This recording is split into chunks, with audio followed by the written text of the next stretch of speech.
Bienvenidos a otro episodio de Inteligencia Natural. En esta ocasión estamos con la compañía del doctor Mauricio Morel, ¿cierto? Investigador de nuestra facultad desde el año 2019, ¿cierto? Y que tuvo la amabilidad de poder compartir con nosotros en este programa. Bienvenido, Mauricio. Muchas gracias, Carlos. Nuestro panel, Pietro, Klaus, bienvenido. Así que, Mauricio, para que nuestros amigos en la casa, ¿cierto?, te conozcan, sepa quién eres, cuál es tu formación, qué es lo que te motivó a estudiar ciencia, que es algo muy importante que nosotros siempre hacemos énfasis en nuestro programa, ¿cierto? ¿Por qué no nos cuentas un poquitito sobre tu historia? Ok, bueno, soy originario de Vallenar, sí, soy de la región. Pero he estado, creo, un cuarto de mi vida en Vallenar, así que me ha tocado viajar bastante por temas familiares y también por temas de estudio. Una de las preguntas que siempre hacen es ¿desde cuándo uno es científico? ¿Cierto? Y yo creo que uno lo ya desde chico. ¿Ya? La verdad es que yo recuerdo los primeros experimentos que hice en mi casa, con fuego, pues, generalmente, muy peligroso, pero planteándose hipótesis y cosas por el estilo. Después de eso se me dio la oportunidad de estudiar técnico en análisis químico en Vallenar, en el liceo, y claro, eso también potenció el tema de poder ya orientarme hacia una carrera, que fue la química, y se me dio la oportunidad de irme a estudiar a Concepción, porque no existía una carrera de ciencia, yo quería ser científico. La verdad es que me importaba muy poco qué estudiar en definitiva, sino que busqué dentro de qué carreras podían potenciar mi espíritu científico. Y dentro de eso estaba la licenciatura en química, pero estaba en Concepción. Así que me fui a Concepción. Y ahí estuve estudiando el pregrado y hice un intento de un posgrado en química, no me fue bien. Y después de eso intenté un posgrado en materiales donde sí me fue bien. Así que creo que esa caída que podrían decirse de no haber logrado el posgrado en química, fue un aliciente para poder enfocalizar mi trabajo en algo más aplicado, que es la ciencia de los materiales. La ciencia de los materiales necesita mucho del tema básico de la química, ¿ya? Pero entonces, en ese sentido, entendí que la química tenía sus limitaciones para lo que yo quería hacer. Y la ciencia de los materiales me entregó todas las herramientas para poder llevar a cabo mi desarrollo científico y sentirme más a gusto en lo que hago. Eso es lo que te puedo contar por el momento. No sé si... ¿La química es solamente por el impulso en el colegio, de técnico en química? Claro, fue el impulso. Me gustaba mucho la química, pero me di cuenta de que en realidad quedaba un poco... Tenía ciertos límites la química que me dejaban ahí un poco estancado, ¿ya? Entonces, en ese sentido, cuando exploré un poco más, encontré lo de las ciencias de los materiales, y que era poder cómo enfocar este conocimiento de la química y poder traducirlo en un material. Así que eso sí, fue el impulso. ¿Te gusta más lo aplicado? Porque hay unos cuantos químicos de ciencias básicas que dicen, ¡ay, qué asco se puede aplicar! De todo un poco, la verdad. Creo que uno debe entender la parte más básica. Sí, me gusta hacer ciencia básica, no quiero decir que no me guste entender la química ni hacer experimentos de química, sino que es cómo esa información después también la puedo traspasar a más adelante. Es un poco el ping-pong, ¿ya? Tú empiezas la investigación desde la parte básica, llega a la parte aplicada y después tienes que volver a retroceder. Entonces, ese límite que de repente encuentran hoy en día en la sociedad de lo que es básico y de lo que es aplicado, yo no lo tengo. O sea, básicamente me traslapo entre los dos, porque no puedes hacer ciencia aplicada sin ciencia básica, ¿ya? Y eso es un poco lo que falta hoy en día, que en realidad generalmente los fondos van a la ciencia más aplicada, pero tú necesitas del conocimiento, necesitas de la ciencia básica para poder avanzar en la sociedad. Yo quiero volver un poquito a tu historia personal. ¿Cuándo se te da la oportunidad de volver a la región? El 2019 volví aquí a la región, y después de haber hecho el doctorado, el pregrado lo hice en Concepción, el doctorado lo hice en Santiago, en la Universidad de Chile. Trabajé en proyectos de innovación en la Universidad de Chile, y después hice mi postdoctorado en física, en óptica, en la Chile también, y ya estaba empezando a ver salir de ahí. Ya no puedes estar tanto tiempo en un mismo lugar. No se ve bien tampoco. No se ve bien y no te hace bien a ti como científico, no puedes estar viendo siempre las mismas cosas. Entonces necesitas siempre salir de donde estás. Entonces en ese sentido empecé a explorar y se dio la oportunidad de llegar aquí y claro, obviamente la idea es poder venir y hacer un aporte a la región donde nací. Así que fue un poco eso lo que, explorando oportunidades, llegué acá y bien, contento. Antes de salir a estudiar el pregrado, a partir a Concepción, volviendo un poquito hacia atrás, cuando estabas en el colegio, ¿habías escuchado de la Universidad de Atacama? ¿Sabías algo de la Universidad de Atacama? Sí, claro, mi hermano estudió aquí en la Universidad de Atacama, ¿ya? Entonces él estudió metalurgia. Entonces sí tenía conocimiento de la Universidad de Atacama. También por eso mismo sabía que no había carreras científicas en la universidad, entonces... La única... claro, yo sabía que no era donde tenía que estar, ¿ya? Así que postulé cualquier cosa y lo otro es que me gustaba el sur, o sea, quería conocer el sur, conocía solamente hasta La Serena, cuando terminé el cuarto medio, y entonces me quedaba todo un universo por conocer. Cuando chico vivía en Iquique, entonces conocía para el norte, así que fue la apuesta. Postulé creo que hasta Magallanes. Así fue. Salir de Atacama. Era salir y conocer el mundo y aventurarse. Eso fue un poco. ¿Y te proyectas desde acá o tienes, como dices, bueno, moverse? Creo que siempre estarse planteando esa pregunta de si uno se va a quedar o no en un lugar fijo, ¿eh? Creo que como científico tenemos que estar viendo opciones de cómo crecer y dónde están las mejores oportunidades. Hoy en día creo que están las oportunidades acá, hay muchas necesidades que uno tiene las capacidades de poder aportar, no resolver, ¿ya? Entonces en ese sentido todavía está aquí el tema de poder ser un aporte. En el momento en que uno ya siente que ya no es un aporte, obviamente que tiene que pensar en ir a otro lugar donde realmente uno tenga algo que aportar. Sí, al final uno también, todo lo que es debido a los fondos públicos. Yo estudié siempre con beca, entonces uno también se debe claro, hay una deuda, entonces todo el conocimiento que tú tienes debes traspasarlo y buscar el lugar donde mejor tú te puedas acomodar y mejor puedas entregar todo ese conocimiento que tienes. ¿Y en qué dirección te gusta investigar? Ciencias materiales, lo hemos entendido, pero un poco más concreto. No sé si soy tan concreto, Klaus. Sí, o sea, bueno, hago de todo un poco, la verdad. Es un poco mi perfil es transversal. He hecho química orgánica, he hecho química de polímero, química inorgánica, nanopartículas, nanomateriales. Tengo 3 patentes de invención. He diseñado equipos para poder trabajar. El año pasado me tocó ir a Francia a trabajar con luz solar y poder sintetizar nanomateriales. Entonces, en ese sentido, prácticamente hago de todo un poco, ¿ya? Abierto a todas las posibilidades. Sí, abierto a todas las posibilidades siempre, siempre. Hay un mundo por explorar y uno, de acuerdo a todo el conocimiento que tiene, tiene que ver cómo puede ser un buen aporte, como lo dije antes. ¿Y qué crees en qué dirección tenemos más oportunidades por acá? Lo que pasa es que aquí el tema de los relaves es súper importante, ¿eh? Hay proyectos y cosas por el estilo, entonces la mirada que hoy en día existe es la mirada metalúrgica, que es correcta, yo no compito contra eso, pero está algo que es naciente a nivel mundial, que es la nanoindustria, poder producir nanomateriales. Y si tú tienes una materia prima como el relave, podrías llegar a producir nanomateriales y los puedes estar exportando.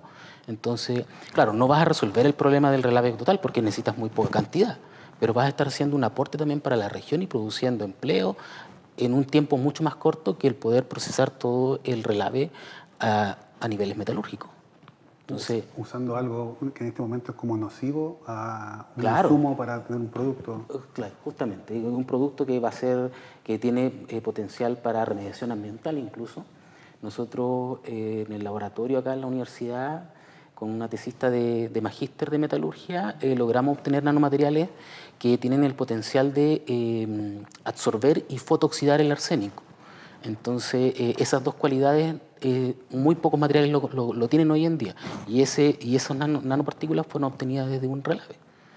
Entonces, esto es un compuesto de hierro, supongo. Son compuestos de hierro, sí. Son óxidos de hierro, pero como aparte de eso hay otros elementos químicos en el relave, nosotros estudiamos el bruto, el material en bruto. O sea, lo procesamos y obtuvimos con lo que tenga, veamos qué es lo que hace y eso nos dio súper buenos resultados. estamos en proceso de redacción del artículo. Hubiese sido bueno tener una patente de eso, pero las posibilidades que tenemos de obtener una patente es mucho más difícil, ¿ya? Pero creo que esa va a ser la transferencia a la sociedad de poder sacar el artículo con esa información. Entonces se fija allí en forma de aceniato. Supongo que sí, sí. Yo antes de irnos un poco al tema específico de la investigación, si le podría comentar a la gente en simple qué es la ciencia de materiales, qué abarca, qué se dedica, por si hay algún estudiante que está pensando qué estudiar o esté un poco buscando opciones, como alguien que parte estudiando química, pasa por química, pasa por física y se dedica a la ciencia de los materiales. Wow. No soy muy buena para las definiciones, pero en sí tiene que ver un poco con la historia de la humanidad. Siempre hemos utilizado los materiales. Lo que pasa es que antes teníamos la materia prima en bruto y eso le dábamos forma y lo utilizábamos para un bien.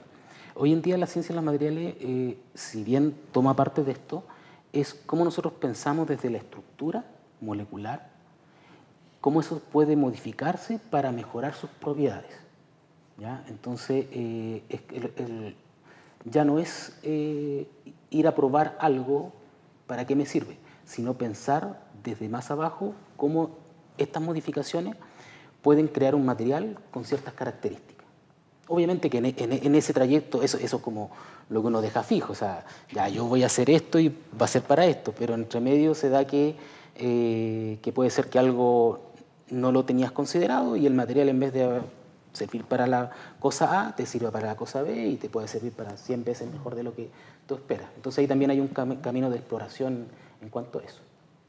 Eso sería para mí el tema de la ciencia de los materiales. Mauricio, tú mencionaste hace poco el enfoque metalúrgico con el cual no compites. A mí me gustaría saber, porque yo hablo desde mi ignorancia, ¿el enfoque metalúrgico es como tomar variables macroscópicas? Sí, tomar procesos más que se han seguido por siempre en temas más metalúrgicos. ¿Cómo podemos procesar todo el material para un fin más, o sea, poder extraerlo y llevarlo hacia la industria, por ejemplo, si es del hierro, la industria del cobre, la industria de otros tipos de metales, con esa finalidad. Nosotros estamos hablando aquí de la nanociencia, de cómo poder meternos en la nanociencia y nanotecnología, que obviamente que aborda algunos temas metalúrgicos, pero tiene la finalidad de que... Una finalidad mucho más extensa, claro, o sea, en el área de la salud. Que tú tienes, es más fino en realidad, en el sentido de que tú quieres obtener un material que tiene unas dimensiones que son muy, muy pequeñas, y que esas dimensiones ya le dan otras características, que no necesariamente ese material se va a ir a la industria del hierro o del cobre, sino que ese material puede servir para curar el cáncer, para asuntos tecnológicos, etc. ¿De qué escala más o menos de longitud hablamos? ¿De angstroms o algo así? No, nanómetros. Nanómetros. Sí. ¿Y por qué es distinto? Porque hay cosas cuánticas ahí. Claro, ahí ustedes deberían tener más conocimiento del tema, que hay efectos cuánticos que tienen relación con el tamaño. Lo primero es la cantidad de átomos en la superficie es mucho mayor que la cantidad de átomos que están en el interior. Entonces, las características de estos átomos son diferentes, ¿ya? Se hacen más importantes. Y efecto túnel, hay diferentes otras... Barrera de potencial. Claro, se hacen diferentes. Entonces, todas esas características hacen que estos materiales tengan un impacto, y el mercado hoy en día te dice que, no sé, si una tonelada de mineral de magnetita vale $100, no sé, puedes vender hasta 100 gramos de nanomaterial por $100. Entonces, y eso es un material normal. Si tú haces que el material tenga un tamaño por debajo de los 10 nanómetros, a lo mejor con alguna otra sustancia alrededor puede valer 1 gramo $100. Entonces, tienes un mercado que es totalmente diferente en cuanto a escala de cantidad, pero también tiene que ver con la precisión con la que tú obtienes ese material. Nosotros las nanopartículas que obtuvimos eran de 5 nanómetros. Entonces, eso, claro, eso influye en los resultados que nosotros hemos obtenido. Entonces, darle al palo al gato con ese tamaño, con un material que viene de un relave, es súper complejo, pero nosotros lo logramos. Eso, mencionaba recién que tiene 2 patentes. Esas patentes las tengo desde antes en la Universidad de Chile, cuando trabajaba en la Universidad de Pero Chile. también asociado a nanomateriales. También asociado a nanomateriales. Una tiene que ver con materiales para para el cátodo de baterías de ion litio. Generamos un proceso para obtener nanopolvos que pueden ser utilizados en las baterías de ion litio. Y el otro proyecto tiene que ver con obtener nanotubos de carbono, que es un nanomaterial de alto impacto hoy en día, utilizando luz solar, que fue un poco también lo que fui a hacer a Francia el año pasado, donde obtuvimos pero pequeñas cantidades de nanotubos de carbono por reflexión solar. Entonces, en uno de los reactores más grandes del mundo, ahí logramos también obtener una serie de nanotubos de carbono con luz solar. Mauricio, disculpa. Sí, claro. Invito al siguiente bloque a que sigamos hablando sobre las patentes, porque ese tema es muy importante. Bueno. Tanto las que has hecho acá como las que ya mencionaste, que están en otro lado. Y sobre, a ver, quizás vemos algo sobre cuántica, algo que nos puedas contar o algo, cuál es el plus que hay en realidad de estos nanomateriales, cómo se aplican en la medicina. Así que volvemos en un rato, no se vayan.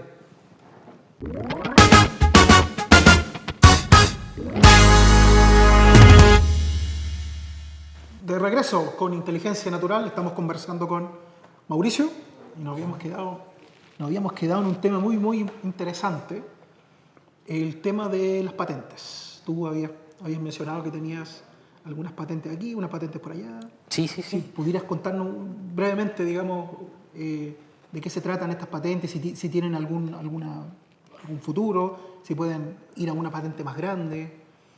¿Qué pertenencia tiene con la región, por ejemplo? Sí, bueno, una de las patentes tenía que ver con producir nanomateriales de fosfato de hierro-litio para las baterías de litio. Fue un proyecto que llevamos a cabo en la Universidad de Chile con la empresa SQM, porque estaba interesada en poder explorar un poco estos tipos de materiales. Y nosotros construimos un equipo y obtuvimos los nanomateriales, pero después de eso quedamos sin financiamiento más allá, así que eso quedó detenido solamente en la patente, ¿ya? Igual fue una patente que sacamos en diferentes países porque tiene potencial, ¿ya? Y la otra patente tenía que ver con obtener nanomateriales con luz solar. Los nanomateriales son nanotubos de carbono, que, bueno, la mayoría de las personas conocen las fibras de carbono porque están asociadas a las bicicletas, por ejemplo. Bueno, los nanotubos de carbono son a nivel nanométrico, y entonces tienen otras características. Y lo hacemos con luz solar, entonces creamos un reactor solar de manera tal de que podemos producirlo con una tecnología basada en los lentes de Fresnel. Ahí está un poco la física, que es básicamente tener muchas lupas concentradas en un solo lugar, y eso hace que la radiación sea muy intensa en un punto, ¿ya? Entonces, con esa tecnología nosotros podemos obtener cierta cantidad de nanotubos de carbono a bajo costo, porque al final, y aparte de eso utilizamos minerales de hierro, que también están asociados con la región de Atacama, y bajamos los costos con la luz solar. Porque principalmente los nanotubos de carbono se sintetizan a altas temperaturas, sobre los 700 grados Celsius y hasta los 1200 grados. ¿Ya? Nosotros en Santiago, que fue cuando hicimos las pruebas, con la radiación que hay en Santiago, llegamos a obtener algo así como 1100 grados Celsius en el concentrado, claro, incluso en el interior del reactor, ¿ya? Al principio trabajamos con algunos materiales que se terminaron fundiendo, ¿ya? Entonces después encontramos la aleación perfecta de que nos daba la temperatura para soportarla, y en función de eso obtuvimos estos nanotubos de carbono en ese proyecto. Y logramos esa patente, y después la otra patente que teníamos era la purificación de estos nanotubos de carbono. Así que esas son las cosas que se han hecho, pero se han hecho con empresas que han estado detrás de eso, que han apostado, y creo que es un poco lo que nos falta a nosotros como región, que las empresas que están en la región se arriesguen un poco más, y porque hay que colocar ciertos fondos, que no son muchos, y a explorar qué tanto esto les puede beneficiar. Entonces, en ese sentido creo que nos falta que... Sí, eso te iba a preguntar, tocaste un tema interesante, el tema de las empresas, que por lo general siempre, al menos de lo que yo he escuchado, siempre la gente dice, no, bueno, que la universidad estatal por aquí, los empresarios por acá, ¿cierto? Y no se dan cuenta de que, por ejemplo, en los países desarrollados sí hay un vínculo estrecho entre, por ejemplo, los chicos que son tesistas, por ejemplo, llegan las empresas y le dicen, oye, mira, yo podría financiar tu idea. Estamos claros que ellos tienen que ganar, o sea, ellos van a poner las lucas, las quieren de vuelta, o un poco más, ¿cierto? Pero tú, en tu experiencia, que tú trabajaste directamente con una empresa chilena, ¿tú crees que son un aporte real en el futuro o realmente es hacerle gloria a la mala fama que existe con las empresas y el mundo estatal, digamos? No, yo creo que sí hay empresas que sí quieren trabajar con la academia, que quieren resolver sus propios problemas y en función de eso ellos entienden que apostar por ciertos proyectos no es una pérdida. Entonces generalmente lo que se ve es que como que las empresas o el sentir es que las empresas van a perder siempre y no es así. No. La verdad es que hay una ganancia. El año pasado vino un investigador de Delaware, de Estados Unidos, en donde ellos tienen mucha conexión con las empresas. Y la empresa no solamente le colocaba dinero para los proyectos de investigación que tenían que ver con sus problemáticas, sino también le colocaba dinero a la universidad porque sus mismos trabajadores salían de la universidad. Entonces ellos querían que sus trabajadores tuviesen un mejor perfil, ¿sí? Fuesen mejores profesionales. Entonces en ese sentido también había esa cosa de que cómo yo vivo en un entorno y cómo ese entorno repercute en mí, ya no es directamente porque estáis aportándole a la universidad, pero tú sabes que algunos de esos trabajadores que van a de esos profesionales que van a salir de ahí van a trabajar para tu empresa y que ese profesional va a ser bueno. Una apuesta a largo plazo. Una Sí, apuesta. lo que yo conozco de otras partes del mundo es que las empresas hacen inversiones a medio y largo plazo y también toman riesgos. Algo que no lo noto tanto aquí, que una inversión que dé resultados a un plazo relativamente breve y si es posible sin riesgos. Y esto en investigación por lo menos no existe. La inversión es a medio y largo plazo y tiene un cierto riesgo, pero también la ganancia que puedes obtener es bastante elevada. Claro, sí. Estoy de acuerdo. Volviendo al tema este de la patente de la primera del reactor que tú mencionabas, posibilidades o viabilidad técnica de desarrollar algo similar, por ejemplo, acá en Atacama, donde la irradiación solar muestra ser la más Sí, la más claro. poderosa del mundo. Hemos estado trabajando en algunos proyectos. Hace un tiempo atrás la universidad con una empresa se ganó un Strap Ciencia, pero ahí es donde después uno queda detenido. O sea, los proyectos tienen un fondo limitado y después no encuentras quien te pueda seguir apalancando. Entonces, como dice Klaus, todos quieren tener los beneficios a corto plazo, pero resulta que estos proyectos son a largo plazo. Entonces, por ejemplo, como les decía, pues, la industria de la nanociencia a nivel mundial es creciente. Entonces, si a alguien se le ocurre que realmente vas a bajar los costos en cuanto a la energía que necesita utilizar, en cuanto al catalizador, porque nosotros hemos probado catalizadores de relave, catalizadores de minerales, que te bajan considerablemente el costo y también la contaminación. Dentro de los procesos que nosotros hemos logrado, los nanomateriales por lo menos no tienen arsénico ni tampoco metales pesados, ¿ya? También falta un poco más de estudio de eso, a ver en qué cantidades podrían ser, si es que están o no presentes de acuerdo a las normas, pero por lo menos hasta el momento yo no he identificado. Ya dentro de los análisis que yo he hecho no lo he identificado en las muestras que nosotros obtenemos del nanomaterial final. Entonces, muchos de los catalizadores que utilizan las empresas son metales pesados. Entonces, en ese sentido, tú estás en una ventaja, pero necesitas que esto necesitas una inversión original, o sea, inicial, que te dé el plus para poder competir con las empresas que ya están a nivel mundial produciendo nanotubos de carbono, que no son muchas. Entonces, en ese sentido, sí hay una oportunidad, pero tenemos que ver quién quiere tomar esa oportunidad. Nosotros tenemos el conocimiento, sabemos cómo hacerlo, pero no tenemos esa capacidad de industrializar algo. Ahí es donde nosotros como científicos quizás caemos, ¿ya? Que no tenemos esas habilidades. Entonces, en ese sentido, creo que la universidad tiene que apostar y ver y crear un programa de atracción de las empresas que los proyecte a nosotros con nuestras investigaciones, que las empresas entiendan qué es lo que estamos haciendo y qué oportunidades tienen de invertir. Yo siempre, o sea, a nivel mundial existe la empresa que produce tal cosa y siempre tiene sus startups asociadas que pueden o no relacionarse con el negocio principal. Y aquí en Chile como que tú te dedicas a hacer una cosa y ahí te empiezas y te mueres en eso, ¿ya? Entonces nos falta también por ese lado a las empresas ver otras oportunidades, diversificación de los mercados y apostar por las universidades.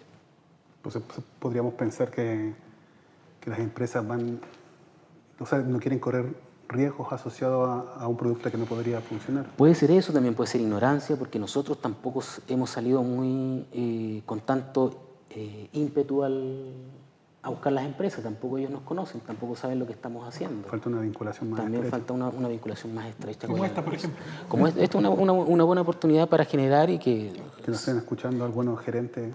Claro. Quizás habría que decir también para qué sirven los nanotubos de carbono. Y el Supongo tamaño. que es como material auxiliar en baterías, entre otras cosas. Mira, es que el nanotubo de carbono sirve prácticamente para todo. En las baterías, lo utilizan en los plásticos como soporte, antiflama también en ciertos plásticos porque no se combustiona o evita que la combustión sea más rápida. En temas electrónicos. Hay empresas grandes que producen hoy en día nanotubos de carbono en Estados Unidos y China hace un par de años que entró también a producir nanotubos de carbono. Lo que pasa es que los de ahí está un poco la calidad. Entonces, por ejemplo, en Estados Unidos están apuntando a preparar películas donde los nanotubos de carbono están orientados a una sola dirección, ¿ya? Porque eso te produce otras propiedades y eso tiene un costo mayor. En cambio, la industria china apuesta por una calidad menor, pero más bajo precio. Entonces entras al mercado con un producto que te puede servir para otras aplicaciones. También lo están utilizando en el tema del cemento, ¿ya? En el concreto. Entonces, si tú puedes bajar los costos y meterlo en la industria del cemento, imagínate que la industria más grande del mercado es la de la construcción. Allí conocía más bien el grafeno como aditivo, porque aumenta mucho la resistencia. Es que están dentro de los materiales que compiten el grafeno y el nanotubo de carbono, pero a gran escala el grafeno todavía no ha dado el impulso para sacarlo prácticamente por kilo. O sea, los tipos te producen entre 1 gramo y 1 kilo. ¿Ya? Es como lo máximo que produce. Entonces, por eso también la escala de la industria es diferente. No sé si eso contesta. Sí. Yo tenía una pregunta que me había quedado se están produciendo materiales que son del orden de los nanómetros, o sea, 10⁻⁹ metros. Mi pregunta es, ¿estos reactores para fabricar estos materiales, de qué tamaño son? ¿Se necesita una infraestructura un poco sofisticada, amplia, o también es la nanoindustria también requiere simplemente una infraestructura un poco más moderada? Sí, un poco más moderado, obviamente, porque estos nanomateriales no los necesitas tener en grandes cantidades. Entonces, nosotros diseñamos los reactores de nanotubo de carbono son, ya que utilizan luz solar y esta tecnología de lentes Fresnel, tienen dimensiones de alrededor de 3 por 2 metros, ¿ya? Y con eso tú tienes para producir alrededor de 3 gramos por batch de producción, que puedes tener alrededor de 3 a 4 al día, dependiendo cómo esté la intensidad de la luz en el día. Y en el otro proyecto que desarrollamos acá de los nanomateriales desde los relaves, un equipo de, no sé, 1 metro por 2 metros, ya te está produciendo, ahí alcanzamos a llegar creo que a los 50 gramos por batch, y si funcionaba bien todo el sistema, alrededor de 200 gramos por día.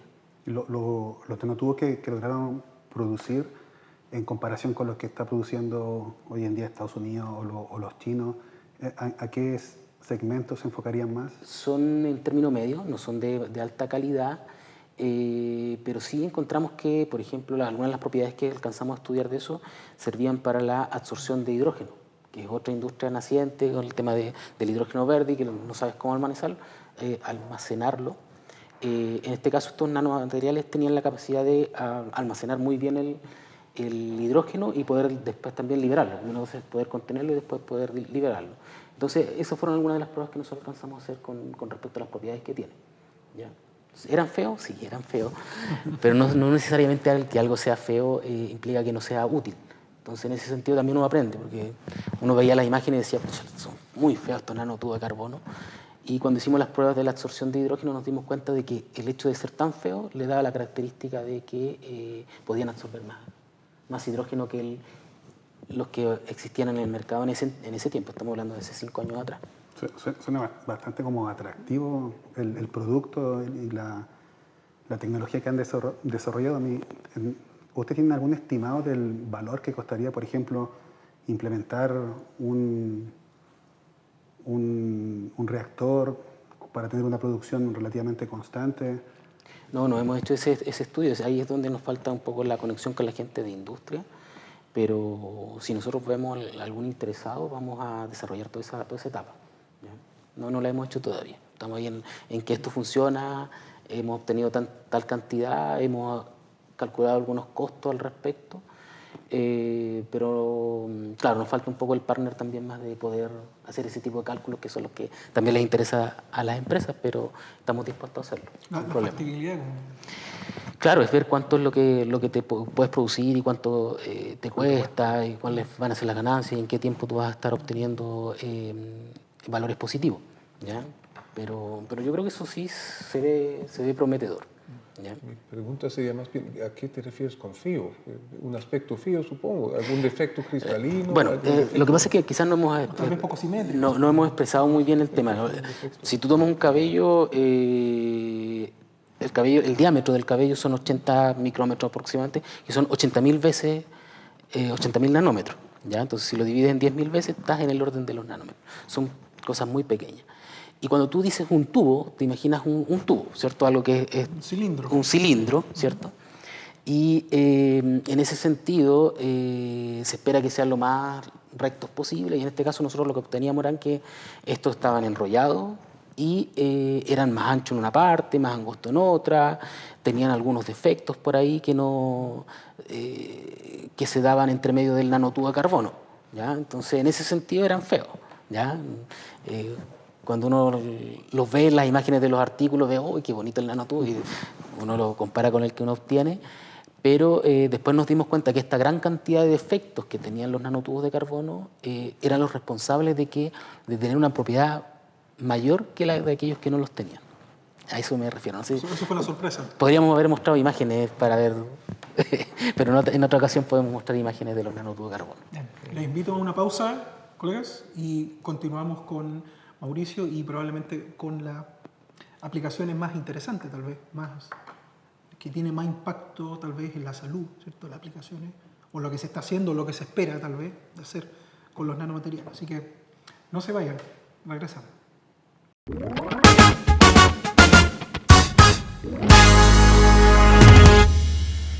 Regresamos a nuestra conversación con Mauricio, nuestro tercer y último bloque. Mauricio, muy brevemente, ¿cierto? Como a nivel general, todos sabemos de que hay una tendencia, una triste tendencia de cáncer, ¿ya? De la población, ¿cierto? En cada vez edades más tempranas. Y hay algunas teorías que la mayoría de ellas tienen un poco asidero científico. Pero desde el punto de vista científico, o solamente de lo que se espera o que es lo que se sueña, ¿cierto? ¿Cómo la ciencia de los materiales, ¿cierto? Los nanotubos, cómo esto podría ayudar, ¿cierto? A reemplazar terapias que no sean tan invasivas como, por ejemplo, la quimioterapia que hoy en día se usa? Sí, bueno, las nanopartículas de óxido de hierro, que por ejemplo las que nosotros obtuvimos del Relave, eventualmente por un proceso podríamos mejorarlas por un proceso para dejarlas más adecuadas para temas médicos. Se han hecho estudios en ratones hasta el momento donde se les hace crecer el tumor y se les inyecta estas nanopartículas y se coloca esto en un campo magnético alterno que hace que esta partícula, debido a sus propiedades nanométricas, empiezan a vibrar y generan calor, temperaturas muy altas, pero en un lugar muy puntual. Y eso es los resultados que han obtenido es que logra disminuir o básicamente matar todo el cáncer de una forma menos invasiva, ¿ya?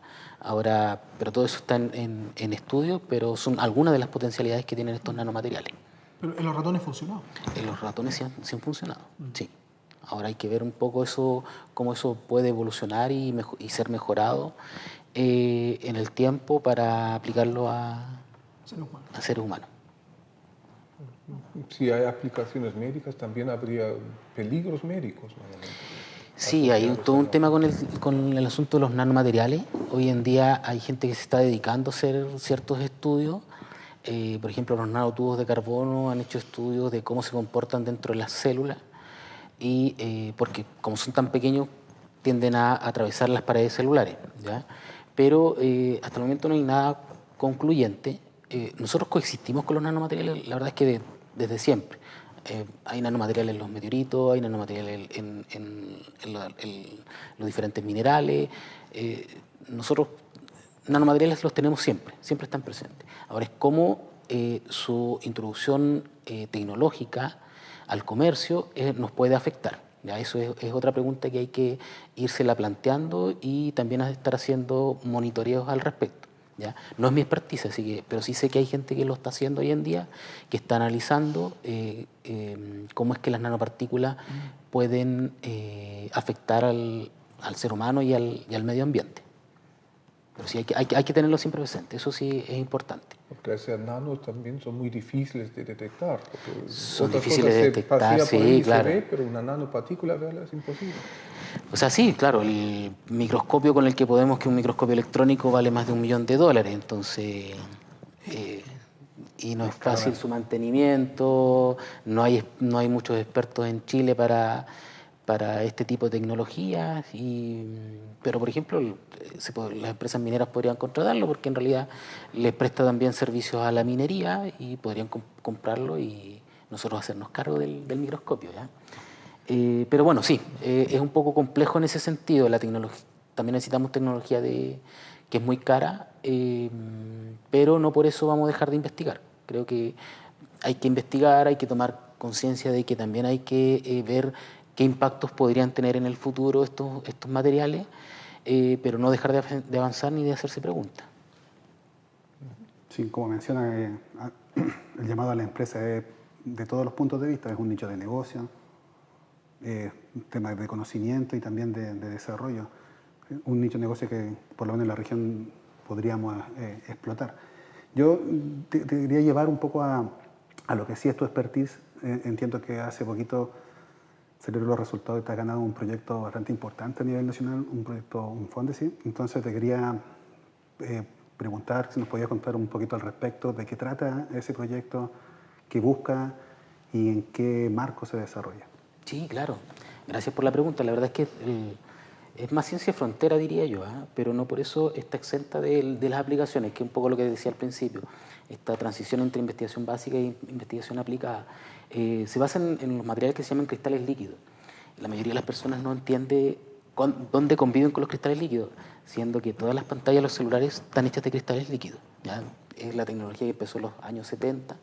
Las membranas celulares que existen tienen un comportamiento de cristal líquido, entonces también es algo que es tangible, que lo estamos viendo, ¿ya?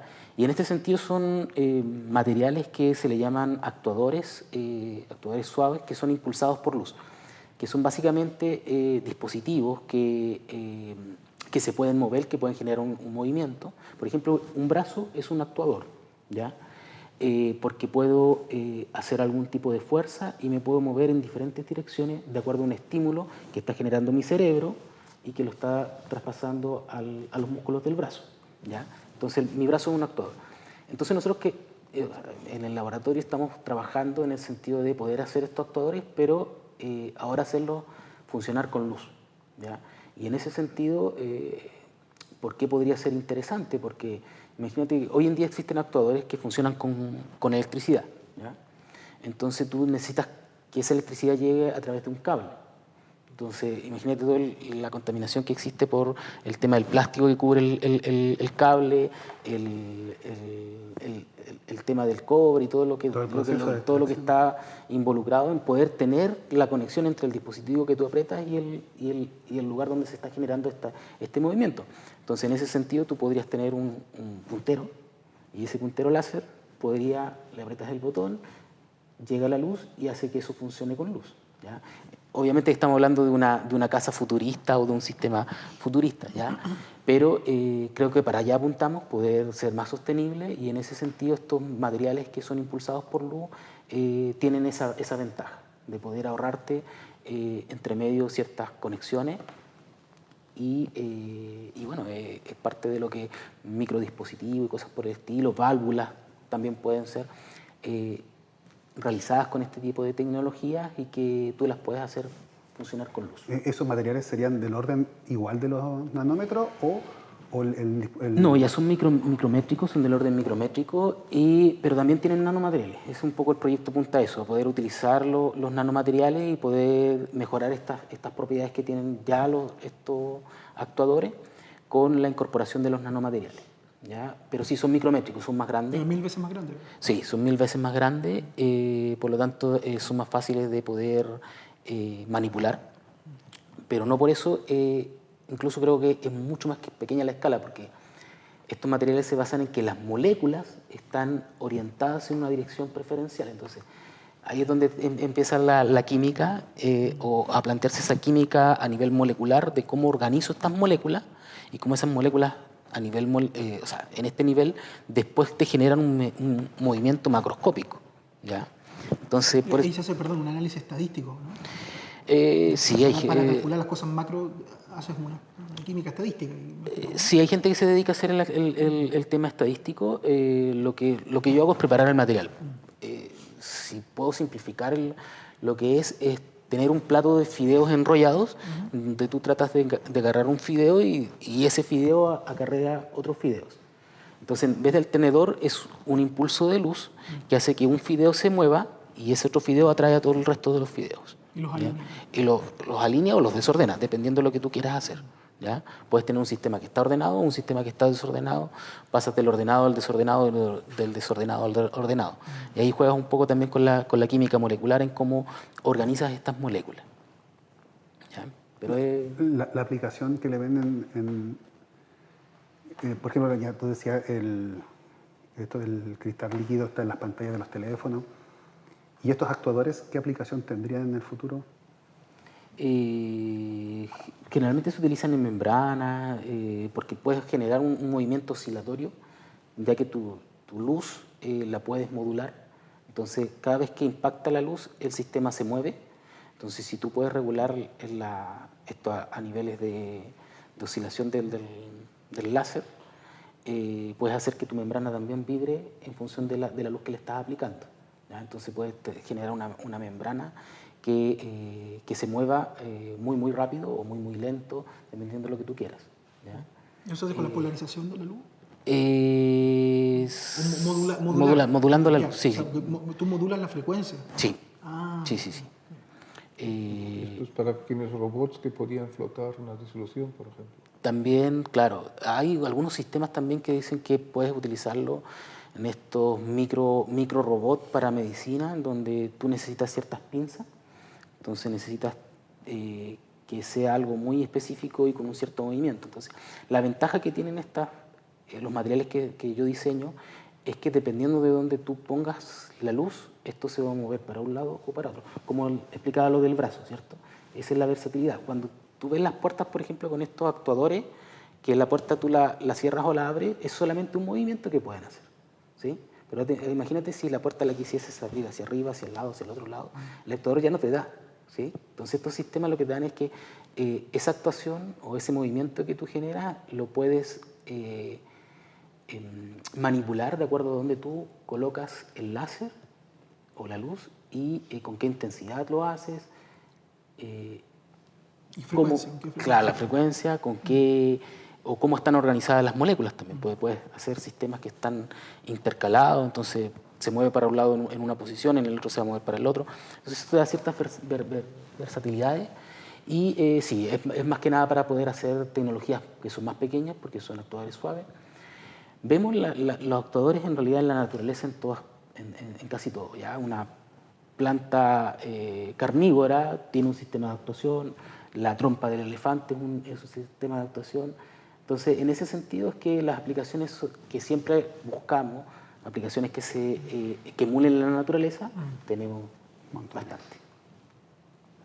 Ese movimiento mecánico que se consigue con la luz, como tú has dicho, a mí no me quedó claro, ¿eso lo hacen en virtud del movimiento de los espines o es simplemente la presión de radiación la que mueve? Lo que pasa es que colocamos moléculas que se llaman azocompuestos y que esos compuestos, esas moléculas, se quiebran dependiendo de la luz que les llegue. ¿Ya? Entonces, de la intensidad. De la intensidad. Entonces están en una posición o tienen otra posición, ¿ya? Dependiendo de la luz que les llegue. Entonces, ese cambio de posición hace que el resto de las moléculas se contraigan o se expandan. Entonces tú controlas con esas moléculas pequeñas, tú haces que el resto de las moléculas se muevan. ¿Ya? Por eso he explicado un poquito. En una nomás y ella hace O sea, no es una molécula, es un conjunto de moléculas. Una sola. Él va a apuntar el spot del láser. Esa es la zona donde le está llegando la radiación, y de ahí también tiene un tema estadístico que las que están en el centro va a ser a las que más radiación les va a llegar, etcétera. Pero sí es un conjunto de moléculas, estamos hablando de... Lo importante es que uno puede predecir, dada la radiación en que uno se concentra, la zona, uno predecir cómo se van a mover las vecinas. Estamos trabajando en eso. Ya. Eso es nuestro santo grial en el tema de los actuadores, poder, porque lo podemos mover, eso sí, ¿ya? Pero poder controlar realmente el movimiento de acuerdo a donde nosotros impactamos con el láser, eso no está bien claro todavía. Entonces se pueden hacer modelos. Se pueden hacer modelos, sí. Y también estamos tratando de trabajar con la gente que hace inteligencia artificial en la Universidad de Atacama, de manera de que ellos también puedan contribuir con poder ver cómo es que si hay algún algoritmo que emule el movimiento de estas películas. Estamos tratando de avanzar. Como dije, ciencia de frontera, así que estamos ahí en aras de... Parece que para mí lo más interesante es que no necesitas tener una pequeña batería para alimentar este aparato, sino puedas aportar la energía en forma de luz y no hace falta cable tampoco. Claro, justamente. Claro, él decía la impureza, entonces ya no sería problema. No, y también claro. si estás dentro de un cuerpo, no inyectas una partícula así, irradias todo con la frecuencia que quieras. Pura óptica. Y esto te aporta la luz, o la energía en forma de luz a donde tú quieras, sin necesitas de cable ni tampoco una batería. O a la distancia, que aquí, por ejemplo, en el norte tenemos grandes distancias, puedes lograr que de un cerro a otro poder mover cosas con cierto láser, ¿cierto? Bueno, ahí también la polución va a estar influyendo un poco el tema del polvo que puede estar entre el punto inicial y el final. Incluso para investigaciones espaciales. ¿Sí? Justamente. Quieres en Celados bajar por la capa de hielo, pues irradias de vez en cuando y este bicho se mueve. Interesante tema. Bueno, me temo que hemos llegado allá al final. Agradecemos, Mauricio, por tu amabilidad y por compartir un ratito con nosotros de lo que tú haces, de tu investigación. No, gracias a ustedes por la invitación. Un placer. Muy grato. Que te vaya muy bien. Esperemos tenerlo en un próximo programa y quizás puedas contarnos de los avances de tu proyecto Fóndese. Sí, claro, por supuesto. Gracias por todo. Pietro, gracias. Klaus, gracias por estar. Y a ustedes nos veremos en un siguiente episodio. No se vayan. Hasta la próxima.